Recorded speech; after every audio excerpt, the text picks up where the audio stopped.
আসসালামু আলাইকুম ভিউয়ার্স, রেহেনার রান্নাঘরে আপনাদেরকে স্বাগতম। আশা করি দেশ ও প্রবাসে যাই যেখানে আছেন আল্লাহর রহমতে ভালো আছেন, সুস্থ আছেন। আজকে আমি আবার একটা দারুণ মজার রেসিপি নিয়ে চলে এসেছি। আজকে আমি মূলা দিয়ে মুরগির মাংস রান্না করে দেখাবো। এখানে আমি মুরগির মাংস নিয়েছি 3 পোয়া। মাংসগুলোকে আমি রেগুলার কাট করে কেটে নিয়েছি। আমি চামড়া সহ নিয়েছি, আপনারা চাইলে চামড়াটা ফেলে দিতে পারেন। এটা লেয়ার মুরগি। মাংসটাকে আমি কেটে কুটে ধুয়ে পরিষ্কার করে একটা ছাকনাতে রেখে আমি পানিটা ঝরিয়ে নিয়েছি। এখানে আপনার একটা গোটা মূলা আছে, মূলাগুলোকে আমি এভাবে কিউব করে নিয়েছি, আলুর মতো বড় বড় সাইজ করে। মূলাটাকে আমি কেটে কুটে ধুয়ে পরিষ্কার করে নিয়েছি। তাহলে চলুন কথা না বাড়িয়ে কিচেনে যাওয়া যাক। চুলায় আমি কড়াই বসিয়ে দিয়েছি, গ্যাসটা আমি অন করে দিয়েছি। এবার আমি দিয়ে দেবো তেল। এখানে আমি দিয়ে দেবো রেগুলার তেল, সয়াবিন তেল। আমি 1 কাপ তেল দিয়ে দিলাম। মূলাতে আপনার গরম মশলা ব্যবহার করতে হয় না, আমরা যেহেতু মাংস দিয়ে রান্না করছি সেজন্য আমরা অল্প কিছু গরম মশলা ব্যবহার করব। এখানে একটা তেজপাতাকে আমি অর্ধেক করে ছিঁড়ে নিয়েছি, 2 টুকরা দারুচিনি, 3টা আপনার সাদা এলাচ আমি দিয়ে দিলাম। আমি এবার দিয়ে দেবো পেঁয়াজ কুচি। এখানে আপনার দেশি পেঁয়াজ বড় সাইজের 6টা পেঁয়াজ আছে, আমি দিয়ে দিলাম।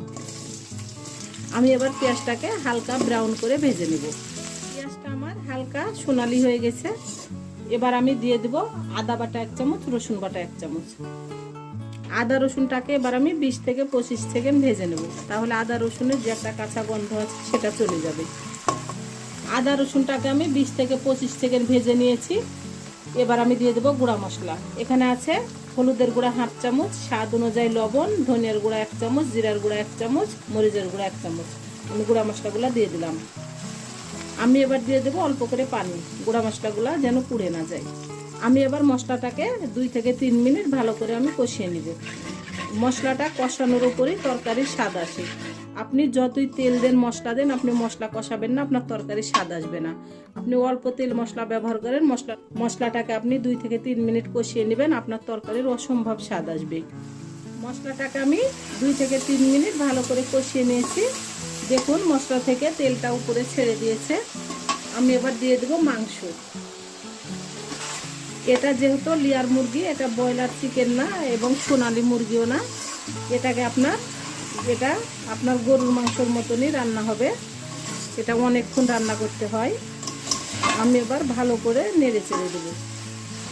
আমি এবার ঢাকনা দিয়ে ঢেকে 15 মিনিট কষিয়ে নেব। 15 মিনিট পরে আমি ফিরে আসছি। 15 মিনিট পরে আমি ঢাকনাটা উঠিয়ে নেব। আমি এবার ভালো করে নেড়ে চেড়ে দেব। দেখুন আমার মাংস থেকে কিছু পানি বের হয়েছে। আমি এবার দিয়ে দেব মূলা। আমি মূলাটাকে ভাপ দিয়ে রান্না করলাম না। আপনারা যদি মূলার গন্ধটা পছন্দ না করেন তাহলে অবশ্যই মূলাটা আপনারা ভাপ দিয়ে রান্না করবেন।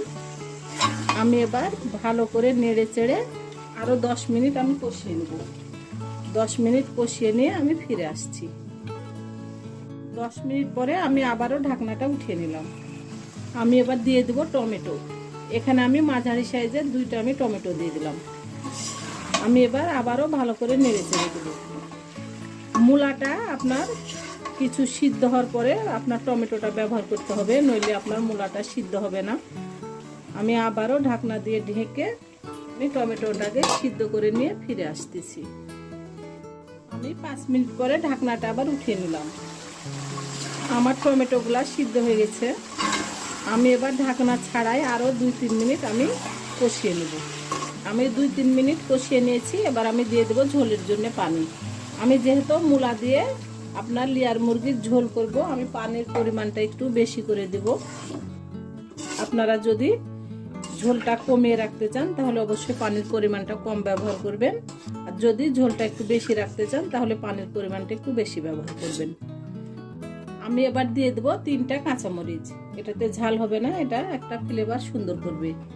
আমার রেসিপিগুলো যদি ভালো লাগে তাহলে আমার ভিডিওগুলো দেখার অনুরোধ রইল। যদি ফেসবুক থেকে দেখেন তাহলে অবশ্যই একটা ফলো দিয়ে দিন। ইউটিউব থেকে দেখলে একটা সাবস্ক্রাইব করার অনুরোধ রইল। হাতে যদি সময় থাকে লাইক শেয়ার কমেন্ট করে দিন। আপনাদের একটা শেয়ারে আমি অনেক দূরে এগিয়ে যেতে পারবো। আমি এবার ঢাকনা দিয়ে ঢেকে আরও 30 মিনিট রান্না করে নেব। 30 মিনিট পরে আমি ফিরে আসছি। আমি 30 মিনিট পরে ঢাকনাটা উঠিয়ে নিলাম। আমি 30 মিনিটের মধ্যে 2-3 বার নেড়ে চেড়ে দিয়েছিলাম। আমার রান্নাটা পুরোপুরি কমপ্লিট। মূলাগুলা খুব সুন্দরভাবে সিদ্ধ হয়ে গেছে। আমি এভাবেই ঝোল ঝোল রাখবো।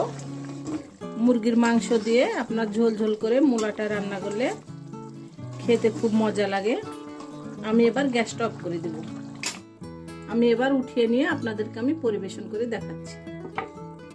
হয়ে গেছে আমার পরিবেশন করা। আশা করি আমার রেসিপিটা অবশ্যই ভালো লাগবে। যদি ভালো লাগে তাহলে আমার চ্যানেলটিতে লাইক কমেন্ট শেয়ার করতে ভুলবেন না। বেশি বেশি করে সাবস্ক্রাইব করার অনুরোধ রইল। তাহলে আজকের মতো এখানে বিদায়। আবার অন্য কোনো রেসিপি নিয়ে আসবো। সবাই ভালো থাকবেন। আল্লাহ হাফেজ।